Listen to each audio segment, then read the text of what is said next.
Yo, what is up, y'all? It's Cone back here again today with another video. Over the past 2 or 3 days, we've talked almost exclusively about the draft on this channel, which makes sense. It's one of the biggest events of every NBA calendar year, and as a Thunder fan, I personally had a lot of stake in the draft, and a lot of fun things happened. A lot of great prospects went to teams that I think they're going to fit really well in. However, as is the NBA tradition, it's never just about the draft. There are always trade rumors, and not many trades went down on draft night. There was rumors about John Collins and OG Anunoby and Malcolm Brogdon, amongst other guys. However, there are some pretty big trade rumors that while nothing has happened, it kind of seems like something big is coming that is really going to shake the league entirely. And that's the Brooklyn Nets situation. The Brooklyn Nets, if you don't remember, all the way back in I believe it was 2013, made one of the worst trades of all time. They ended up picking up a few guys from the Boston Celtics to form a big three of Kevin Garnett, Paul Pierce, Darren Williams, Joe Johnson. They formed a squad in Brooklyn by trading for Paul Pierce and Kevin Garnett from the Boston Celtics in a trade where they gave up their first round picks in 2014, 16, 18, swapped 2017 first round picks. They gave up the complete bag to bring in like two guys who were super washed to form one of the most mediocre four-man supposed super teams of all time. They didn't have much playoff success, and it really set them back like 5 years. And it was a dismal few years for the Nets because they sucked and had absolutely no draft picks to show for it. Then you had the era come around where D'Lo and that squad kind of rose up back, and I believe it was 2018, 2019, and they were really fun. You had D'Lo, Theo Pinson dancing on the bench. They were a really fun team, and they ended up losing to the Sixers in the playoffs, but they had a pretty bright future. And then, suddenly, Kevin Durant decides he wants to come to the Brooklyn Nets, so they trade D'Lo to the Warriors. Kyrie Irving comes and joins him, and you have one of the best duos in the league. And then the following year, James Harden joins them to form what is one of the most skilled big threes. Probably the most talented big three we have seen in the history of basketball. James Harden and Kevin Durant both have MVP awards, two of the greatest scorers we've ever seen. Kyrie Irving hit one of the biggest shots of all time in Game 7 of the 2016 Finals. Best handles of all time, an incredible score in his own right, and it kind of felt like a given that at least they were going to make a few finals, probably win a few chips along the way. When you have a trio that talented, you don't expect things to go any less than a championship. And it was kind of widely considered that if they don't win a championship, it was a colossal failure because they gave up a lot to bring in James Harden. The Houston Rockets own almost all of their picks for the next 5-6 years, including pick swaps, straight up unprotected picks. It took a lot to get James Harden. They also gave up Jared Allen, who's been killing it on the Cavaliers. They gave up a lot to put this big three together. So, the Nets went from 2013 assembling this quote-unquote big three, big four, whatever you want to call it, that had no success, went through 3 or 4 years of absolutely nothing with no draft picks, sucking pretty much every season, to the most talented big three of all time, and now it's all falling apart once again. James Harden getting traded this past trade deadline to the Philadelphia 76ers for Ben Simmons, in making a trio that still is really good in Kevin Durant, Kyrie Irving, and Ben Simmons, but now things are falling apart very rapidly. Of course, the Nets could have never anticipated a global pandemic, nor the injuries that ended up costing them potentially a championship run last year, or at least maybe a conference finals appearance with Kyrie and James Harden getting hurt against the Bucks. However, it kind of seemed volatile from the beginning. Kyrie has a history of leaving teams kind of out of the blue. We saw it with the Cavs and we saw it with the Boston Celtics. And now between the Nets really being unsure about giving him that long-term contract, the possibility that Kyrie may have forced James Harden out with his decision to not get vaccinated, which made him a part-time player and might have cost them that big three and potentially championships down the line. The Nets really don't want to give him a long-term contract.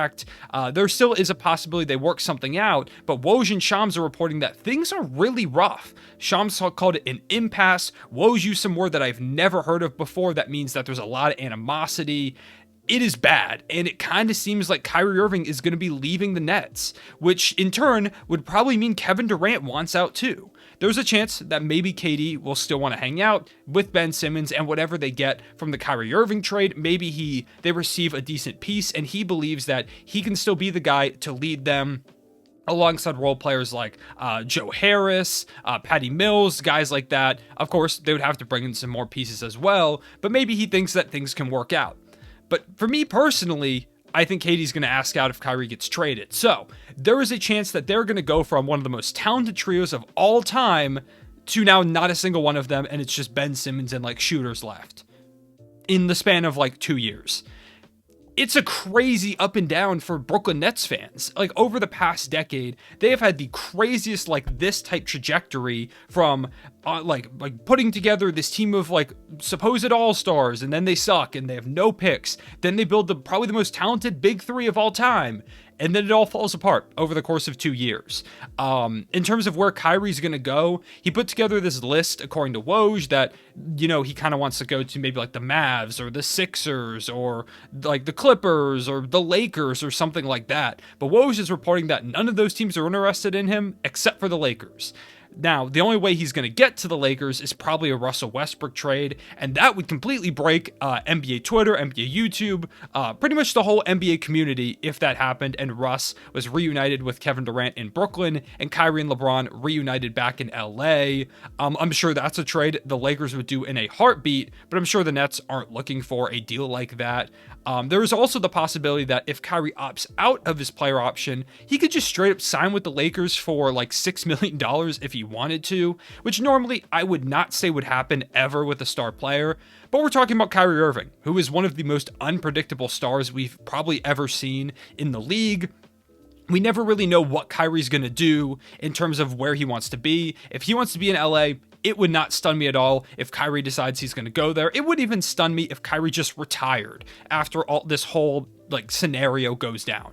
It wouldn't surprise me at all because Kyrie's just really unpredictable in that fashion, which is part of why I think most of those teams that Woj mentioned that Kyrie would want to go to, another team is the Heat, one that we're going to bring up again later, it makes sense why they might not want to trade for him. Because if he accepts his player option and he gets dealt to one of these teams, one, he's got 1 year left, and two, you have no idea what's going to happen. What if Kyrie just after that 1 year, you give up like some capital for him, he says, I'm going to dip out. He could even say he wants to re-sign there, and then he just leaves like he kind of did with Boston. You don't know what's going to happen. And then there's the scenario of one of the biggest things that my friend Matt, shout out to Matt, brought up to me. He's a Heat fan, and he was saying, I don't know if the Heat are going to trade for Kyrie Irving, because to me, if you think about it, if Kyrie gets dealt, you know what that means? Kevin Durant is probably on the market. And why would you trade a bunch of assets for Kyrie Irving when Kevin Durant has a chance of becoming available right after that? Why would the Heat give up like Tyler Hero, Duncan Robinson, first round picks, young players, whatever, for Kyrie Irving when they could try to put together a Godfather offer for a Kevin Durant? And that's a great point. So that's another thing to consider with this whole thing. And another reason why Kyrie might just think to himself, I'm just going to sign with the Lakers or sign with some other team for like a mid-level exception and go try and win somewhere. Because if I don't want to be here, the Nets might have a hard time trading me because teams are worried I'm going to leave. And there's a lot less risk for teams if he just signs like a whatever deal. They don't have to give up a bunch of assets. I think that makes a lot more sense for teams than trading for him. So another layer to go on top of things, and if Kyrie gets traded and Kevin Durant becomes available, you can bet that almost every single team is going to try and put together some type of package, which definitely would kind of lessen the blow of this whole thing to the Brooklyn Nets if they got a package back for Kyrie, if they got a bunch of stuff back from Kevin Durant, because Woj said that apparently this Durant trade, and I believe him entirely because it makes sense, would probably be the biggest trade in terms of assets in NBA history. It feels like we've kind of seen that be a trend where it's a lot more common now for like we saw with the Paul George trade to the LA Clippers, where they gave the Thunder $1 billion first-round picks. We saw the Bucks trade 3 picks and 3-pick swaps for Jrue Holiday, and they won a championship because of it. It makes sense to give up picks for that. So if there's a team out there that still has a bunch of picks, I would not be surprised if we see 7, 8 draft picks go to a team, including pick swaps, by the way. So like 4 draft picks, 4 pick swaps, young players, salary filler, go to a team for a guy like Kevin Durant. Because if you bring in Kevin Durant, you're a championship contender, assuming you've got a decent roster. Like if he goes to Orlando, probably not a championship contender immediately. You know, they could build that up over time. Not that KD's probably begging to go to Orlando out of like a bunch of contenders. but KD is going to immediately impact your franchise in such a huge way. Like, imagine the Phoenix Suns are like, we'll do a sign and trade with you with DeAndre Ayton. We'll give up picks. We'll give up like all of our picks for the future. This is what we want to do with you. Do maybe the Nets say yes because they can bring in a guy like Ayton who's a young talent and a bunch of picks. And imagine a Suns team with Chris Paul, Durant, and Devin Booker. That team's probably going to win the championship. So there are so many layers to what is happening with this Nets thing, and free agency hasn't even started yet. And there already are rumors of this whole thing falling apart. It felt like heading into this offseason, it was like, okay, they just need some time to get healthy. KD and Kyrie get back on the same page, bring in Ben Simmons, reshape the roster, and it felt like they would still be a championship team. And now it feels like Kyrie's going to be gone, and there's a pretty good chance KD's moving too. The NBA never sleeps, no matter if it's the draft, if it is mid-season, if it's during the playoffs. We saw trades like the Christian Wood during the NBA Finals. It doesn't matter. The NBA never sleeps, and this Net saga is just another example of that. So those are my thoughts on the Net saga. Let me know in the comment section below what you think of all this. Where would you want to see Kyrie or Kevin Durant play other than your favorite team? Because obviously, where is like the best fit for them? If you were Kevin Durant or Kyrie Irving, where would you want to go? What makes sense for you? And what do you think about the thing with like, why would you trade for Kyrie when Kevin Durant's coming on the market? Do you think that is something that could impact his trade market? Will it not? Will teams still go like, hey, it's still Kyrie Irving? Where do you think they end up? Let me know all those things in the comment section below. I love to hear what you all have to say about this stuff. I just like talking basketball. So would love to hear what you all have to say in the comments. Please leave a like and subscribe if you did enjoy. Thank you so much, by the way, for all the support on the videos recently. It's been crazy, but for right now, I appreciate y'all watching. I'll see y'all later. Real one, say it back.